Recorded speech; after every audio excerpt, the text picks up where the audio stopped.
Hello guys, and welcome to another session with ManoFX Live. So very quickly, I'll be doing a recap on what the DXY has been doing and what EURUSD and GBP USD has been doing. We are currently in July, so half of the year is gone. So let's do a recap from where we left off, and yeah, let's see where we are now in these markets. Like we know, dollar is very bullish. It has been bullish for almost all of this year, and currently we are in a bearish retracement.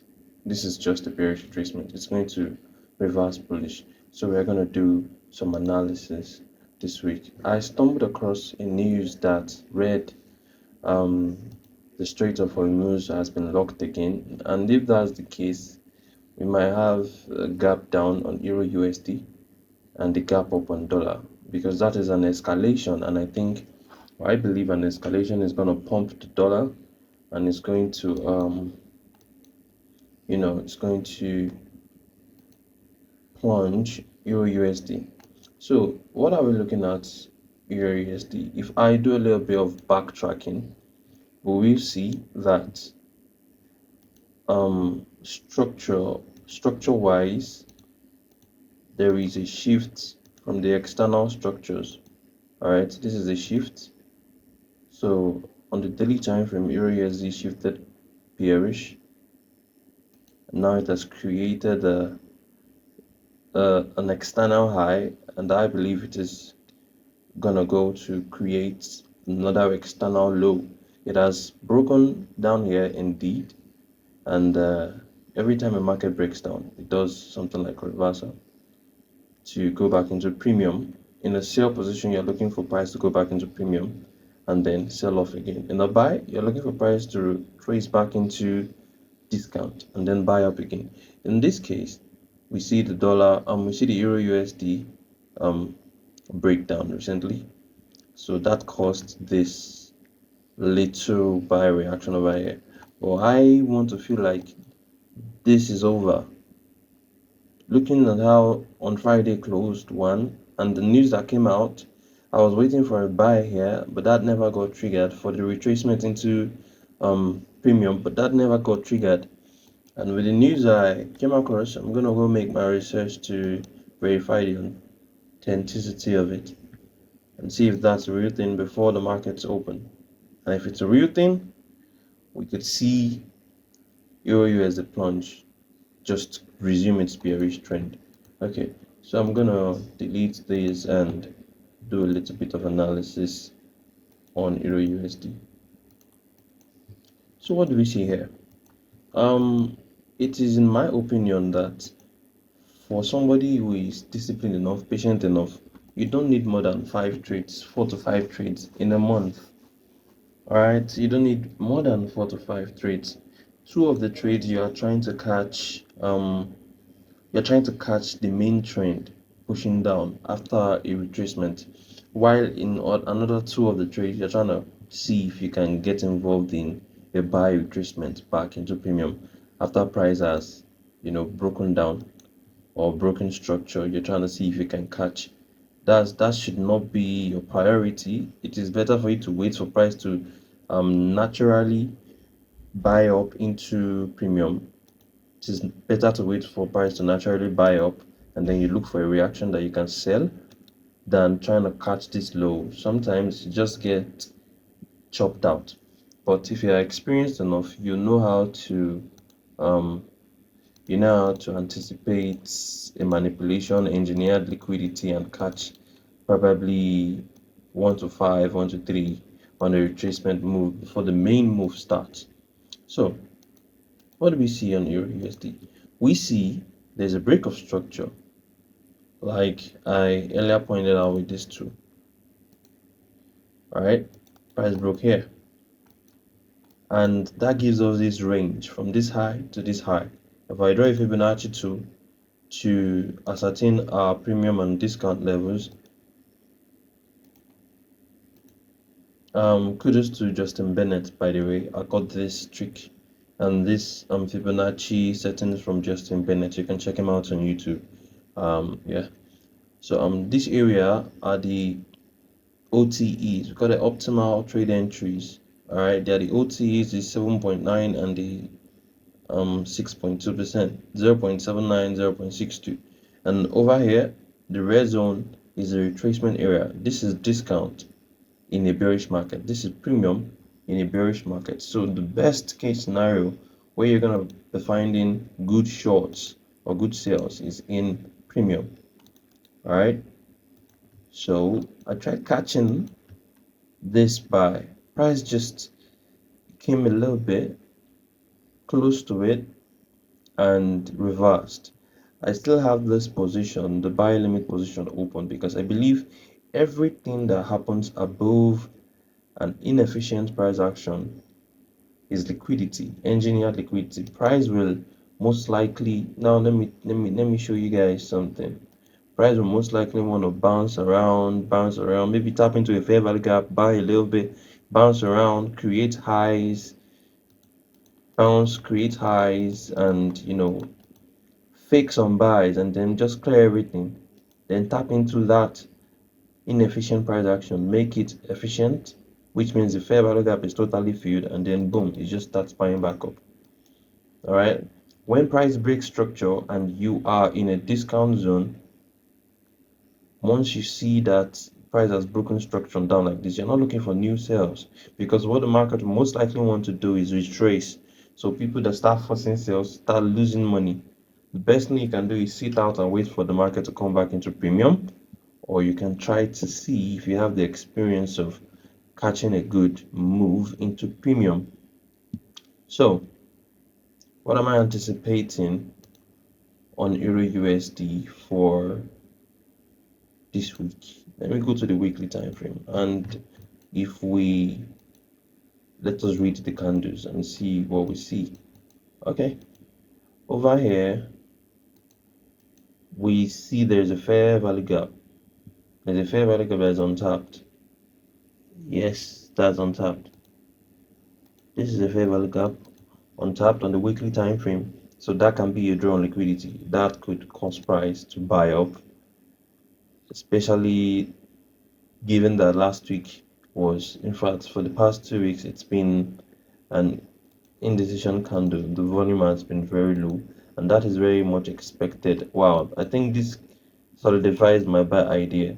My entry is just sitting below, the buy idea is just sitting below the previous week low. So what we could see is a previous week low sweep and reverse perhaps into the fair value gap. We don't know that for sure, but I have my reasons for wanting to enter aggressively, because this aggressive entry is already a confirmation in a lower time frame. It's just the manipulation that made it buy up without tagging me in. So if I'm right, price is just gonna come down, sweep that manipulation low or that inducement low, and then buy back up. I don't need more confirmations for that. So now let's see what solidifies this buy idea. There is a draw on liquidity. The market is bearish, yes, but there is a current draw on liquidity, which is a weekly fair value gap. So I expect price to want to buy into that. That is one. What other argument do I have? Price just broke structure low, and when that happens, price usually likes to retrace. So in other words, we are in a retracement area.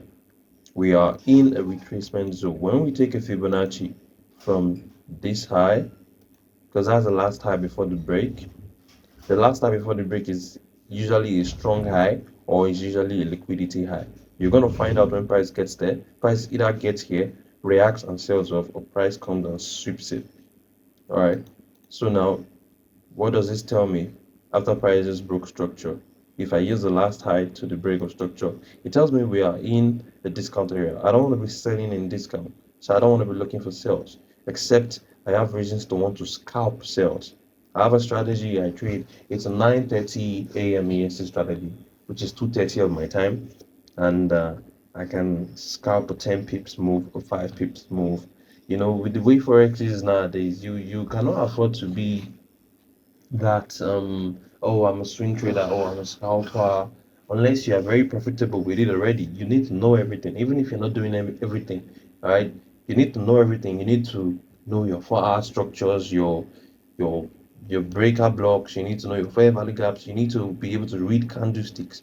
You need to be able to read price action, raw price action without any indicators or anything. Like, as you can see, this is raw price action. I don't have any indicators on. The only thing I got over here is my name and an Asian session range that just shows me the London and the Asian sessions and my New York Q zone. That's it.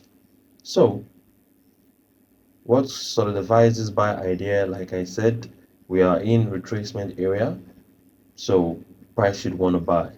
Currently, we can see price creating a channel. There is a channel being formed. If I use,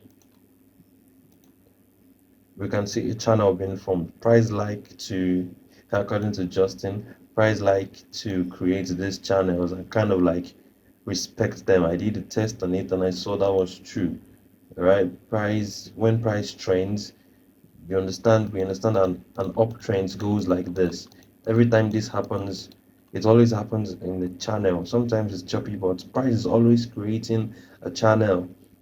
Guys, price is always creating a channel. If you can um, know how to map out your channel, you might be saving yourself a lot of, you know, a lot of losses.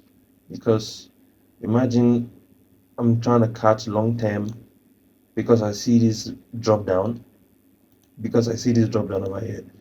Sorry, I see this drop down over here and then this move, and maybe for some reason I don't have this channel on, and I'm trying to catch long-term buys on a lower time frame, let's say 20 pips, and I'm trying to catch a move into this high of some sort or something. I'm just gonna, get wasted on that. So number one, like I said, there's a bearish weekly fair value gap the price should want to trade into, which is in this area. And number two, on the daily time frame, price is creating an up channel that it's most likely going to keep respecting to move into premium. Number three, we can see that price, where I'm anticipating a buy from, that was just there. That was where last week closed. That was where that was the low of last week. So if I'm right on this idea, we could just see a liquidity sweep, a total sweep, or a total soup, which is a sweep and a run. Some people call it CRT. I think is that CRT? I don't know CRT, but I think when a low is being swept and then the other high is raided, that's the candle range theory for those people that trade candle range theory. So I believe this low is protected because it took out liquidity. We can see it is a swing low. It has two lows above it. It is a swing low. It took out some lows here and created a pump. So we could see same, this could be protected.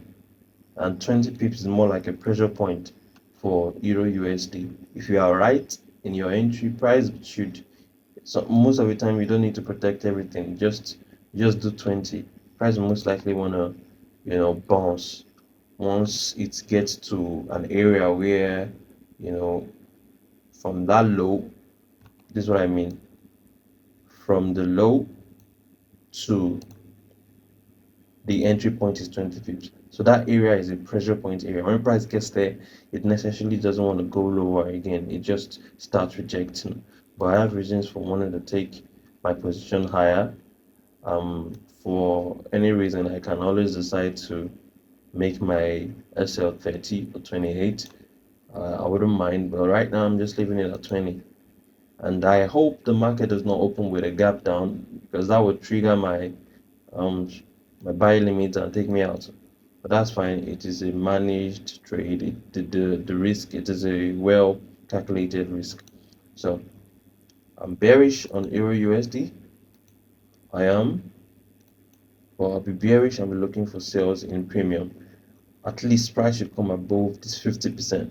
I want to see price at least come above 50% Why? Because this wasn't an actual, this was just a tap. Price didn't really mitigate and it makes more sense now because it's more like engineering liquidity. You can tell me why wouldn't you just tap into it and resume the run? Rather you got there and then you rejected, you created another week of bearishness, but it wasn't really, it didn't have any volume with it. It got to my buy entry, it rejected. A lot of liquidity is just being engineered right now.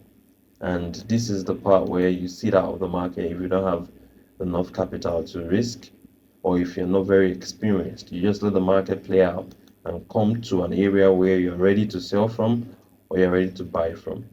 So basically, that is it on Euro USD. I'm expecting buys.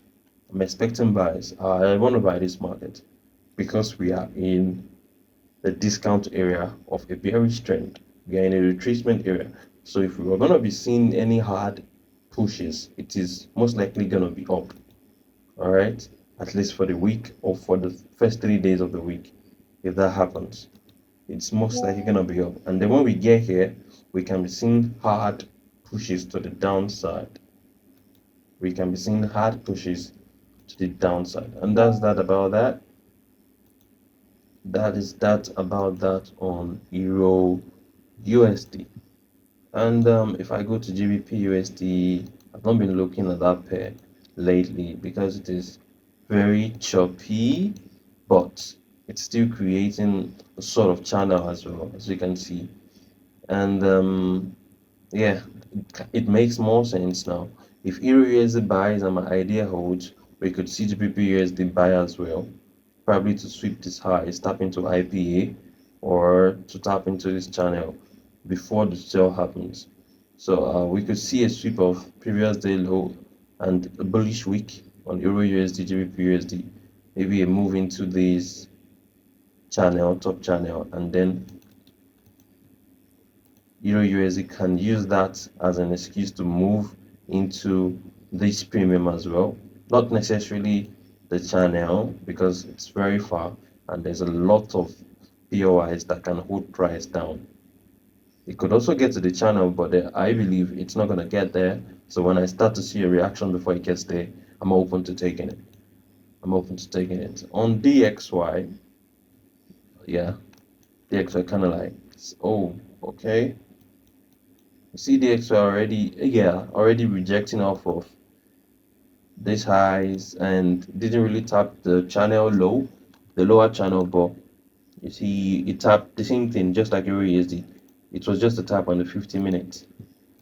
If due to that economic event, which is the Iran shutting down the Strait of Hormuz, if that's a real thing and it does something to the market, we could see dollar pump, and that's gonna obliterate my buy position on Euro USD. But that's fine.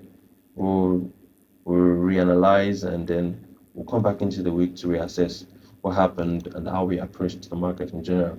So I guess I'm back now, guys, and we should expect more content from me.